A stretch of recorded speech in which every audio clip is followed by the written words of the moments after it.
BNP এই গত ২-৩ দিনের মুভে একটা মুনশিয়ানার পরিচয় দিয়েছে। যে সভা সমাবেশের বাইরে গিয়ে সরাসরি অ্যাপয়েন্টমেন্ট করে দেখা করা। এটা অবশ্যই তাদের নিশ্চিত করার একটা কৌশল যে ডিসেম্বরে যেন নির্বাচনটা হয়। আমি ডক্টর আব্দুল্লাহ আল মামুন আপনার কাছে আসি। নির্বাচনের আলাপটা যেমন রয়েছে, সেই নির্বাচনে যে অবাধ, সুষ্ঠু, নিরপেক্ষ, গ্রহণযোগ্য যে শব্দগুলোর সমন্বয়ে এই নির্বাচনটাকে সাজানো হচ্ছে বা মানুষের প্রত্যাশার জায়গাটা রয়েছে, সেখানে সবার আগে সংস্কার শব্দটা অনেক বেশি গুরুত্ব পাচ্ছে।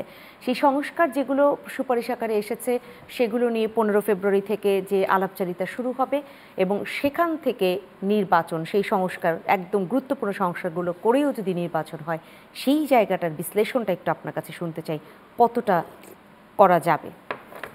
ধন্যবাদ আপনাকে, মোশাররফ ভাইকেও স্বাগত জানাচ্ছি, দর্শকদের। তার আগে একটু আমি যে আলোচনাটা শুনছিলাম, জাস্ট 30 সেকেন্ড একটু রিফ্লেক্ট করি। আমি মনে করি যে বিএনপি এই গত ২-৩ দিনের মুভে একটা মুনশিয়ানার পরিচয় দিয়েছে। যে সভা সমাবেশের বাইরে গিয়ে সরাসরি অ্যাপয়েন্টমেন্ট করে দেখা করা। এটা অবশ্যই তাদের নিশ্চিত করার একটা কৌশল যে ডিসেম্বরে যেন নির্বাচনটা হয়, যেটা তারা দীর্ঘদিন থেকে বলে এসছে। এবং এটা আমি মনে করি যে বিএনপির একটা রাজনৈতিক কৌশল, কারণ এটা একটা counter strategy as well, because আমরা জানি যে বৈষম্য বিরোধী ছাত্র আন্দোলন, যদিও তারা বলছে যে বৈষম্য বিরোধী ছাত্র আন্দোলনের যে ব্যানারটি, এটি যেহেতু সর্বজন গৃহীত একটি প্ল্যাটফর্ম, সবাই অংশগ্রহণ করেছিল এটাতে, সেটিকে তারা ঠিক রাখতে চায়, তারপরে তারা নির্বাচন করতে চায়। দল তারাও এ মাসের শেষের দিকে আমরা আশা করছি হয়তো বা তারা তাদের দল নিয়ে আত্মপ্রকাশ করবে।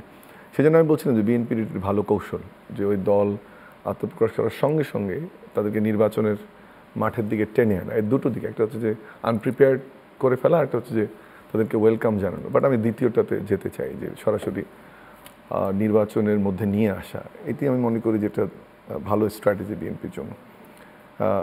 দ্বিতীয় যে জিনিসটি হচ্ছে যে আমরা সবাই সংস্কার চাই, এবং আর্গুয়েবলি 1400-1500 মানুষের জীবন বা এত লোকের আহত হওয়া, সেটি আমরা কোনোভাবে দেখতে চাই না যে সংস্কার ছাড়া নির্বাচন। যে জায়গাটিতে আপনি বলছিলেন যে এখন মনে হয় যে দুটো ন্যারেটিভ দাঁড় করানো হচ্ছিল, যে নির্বাচন ডিসেম্বরে নাকি জুলাইতে, সেটি বোধহয় এখন মোটামুটি সব দিকে আলোচনাটা যে ডিসেম্বরে।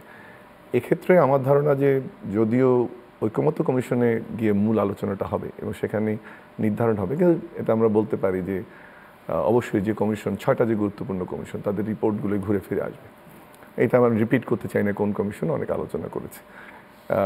কিন্তু যে জিনিসটি সবচেয়ে ইম্পর্টেন্ট, যেটা একটু মোশাররফ ভাই টাচ করলেন, যেটা ফ্রি ফেয়ার ইলেকশনের সম্ভবত ওই জায়গাটা প্রায়োরিটির প্রথমে আসবে। আপনি যে কথার প্রশ্নটা আমাকে করলেন, যে একটা সুষ্ঠু নির্বাচন কিভাবে করা যায়, যেন রাতে নির্বাচন না হয়, যেন একজনের ভোট আরেকজন না দেয়, এবং ফ্রি ফেয়ার ক্রেডিবল ইলেকশন হয়, সেটার একটা মেকানিজম কিন্তু তৈরি হয়েছে। সেটা হচ্ছে আশা করা যাচ্ছে যে সকল রাজনৈতিক দলের অংশগ্রহণে নির্বাচন, এবং নিশ্চিত করে আমরা আশা করি যে এই সরকার সেক্ষেত্রে কোনো ম্যানুয়ালিটি বা কোনো পক্ষকে পক্ষপাতদুষ্ট হবে না, বা কোনো পক্ষকে সাপোর্ট দেবে না। তারও আবার 2-3টা ব্যারোমিটার আছে, যে বলা হচ্ছে বিএনপির পক্ষ থেকে যারা স্টুডেন্ট তারা কতদিন সরকারের সঙ্গে থাকবে, এবং বিএনপি যে দেখা করতে গেল আমরা শুনছি যে একটা ফর্মাল চিঠিও দেওয়া হয়েছে বা একটা পত্র দেওয়া হয়েছে যে ওইসব শিক্ষার্থীরা যদি সরকারে থাকে তারা তখন পক্ষপাত তুষ্ট হবে কিনা, সেটিও আগের থেকে জানিয়ে দেওয়া হয়েছে। তার মানে প্রথমটি টিক চিহ্ন যে মোটামুটি সব রাজনৈতিক দল অংশগ্রহণ করবে।